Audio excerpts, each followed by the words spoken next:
প্রতীকে অনড় এনসিপি, ইসির বিরুদ্ধে স্বেচ্ছাচারী আচরণের অভিযোগ নেতাদের, নুরুল হুদার মতো পরিণতির হুঁশিয়ারি, বিধি অনুযায়ী সুযোগ দেখছে না কমিশন। জুলাই সনদ সই করলে পড়ল গণফোরাম, বাকিদেরও স্বাক্ষর করার আহ্বান ঐকমত্য কমিশনের। সনদের স্বীকৃতি আদায়ে জনগণের দোরগোড়ায় নেয়ার তাগিদ বিশ্লেষকদের।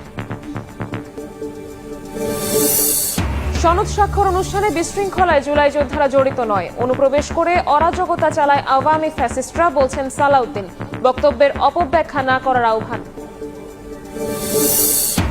পাচারের অর্থের খোঁজে 20টি দেশে দুদকের চিঠি, পাইপলাইনে আরো 5টি। এখন পর্যন্ত 5,000 কোটি টাকা জব্দের দাবি সম্পদ পুনরুদ্ধার কমিটির। এবং এমপিওভুক্ত শিক্ষকদের বেতনের 5% বাড়ি ভাড়ায় অর্থ বিভাগের সম্মতি, প্রত্যাখ্যান করে আন্দোলন চালিয়ে যাওয়ার ঘোষণা। শিক্ষা ভবন অভিমুখে ভুখা মিছিলের প্রস্তুতি।